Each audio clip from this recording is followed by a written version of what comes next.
यह औरत नाचने का नाटक कर रही है, लेकिन असल में वह लगातार कैश वैन से नोट चुरा रही है। वह गड्डी गड्डी नोट पीछे रखे कूड़ेदान में फेंक रही थी, क्योंकि यह जगह कैमरे का ब्लाइंड स्पॉट थी, इसलिए कंट्रोल रूम में बैठे लोगों को कुछ भी पता नहीं चला। नोटों से भरा कचरे का बैग उसकी साथी उठा ले गई। पूजा ने वैन को कटिंग रूम तक पहुंचा दिया। आखिर में रीना ने बैंक का असली ताला वापस लगा दिया। इसके बाद तीनों वॉशरूम में जाकर पैसे अपने अपने कपड़ों और शरीर में छुपाने लगी। बाहर निकलते ही लग रहा था जैसे उनकी बॉडी और भी मोटी हो गई हो, लेकिन बाहर जाते समय चेकिंग में लापरवाही से पूजा ने एक छोटा सा नोट बाहर गिरा दिया। रीना ने दरवाजे पर खड़े सिक्योरिटी गार्ड छोटे शेखर से फ्लर्ट करना शुरू कर दिया। इसी बीच सुपरवाइजर कंट्रोल रूम से बाहर आया और अनिता को रोक लिया। वह डर के मारे कांप गई, लेकिन असल में उसकी आईडी कार्ड जमीन पर गिर गया था। तभी पूजा ने भी जल्दी से नोट छुपा दिया और इस तरह उनकी पहली चोरी कामयाब रही। घर पहुंचकर तीनों ने मिलकर पैसे बांटे। कमरे में नोट ही नोट बिखरे पड़े थे। तभी अनिता का पति अंदर आया। सामने का नजारा देखकर वह हैरान रह गया। सच्चाई जानने के बाद उसने अनिता को बहुत समझाया, लेकिन अनिता सुनने को तैयार नहीं हुई। उल्टा उसने अपने पति को भी राजी कर लिया। इस तरह अनिता ने अपना घर बचा लिया। रीना का बच्चा महंगे स्कूल में एडमिशन ले पाया। धीरे धीरे उनका काम और आसान होने लगा, लेकिन उन्हें बैंक में पैसे जमा करने की हिम्मत नहीं हुई, क्योंकि 10,000 से ऊपर का लेन देन ऑटोमेटिक रिपोर्ट हो जाता था। इसलिए वे पैसे घर के अलग अलग कोनों में छुपाते थे। एक दिन पार्टी में उनमें बहस हो गई।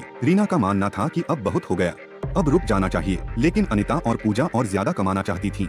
रीना ने कहा, अगर जारी रखना है तो कम से कम सादगी से जियो, फिजूल खर्ची मत करो वरना पकड़े जाओगे। लेकिन अनिता ने तुरंत एक बड़ा हीरा खरीद लिया। रीना ने देखा तो गुस्से में जाकर उसे टॉयलेट में फेंक दिया।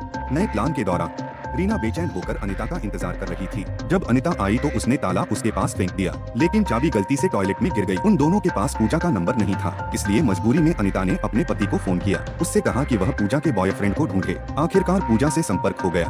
पूजा तुरंत लिफ्ट तक पहुंची और किसी से झगड़ा करने का नाटक किया। उसने चाबी को च्युइंग गम में लपेटकर लिफ्ट के अंदर फेंक दिया।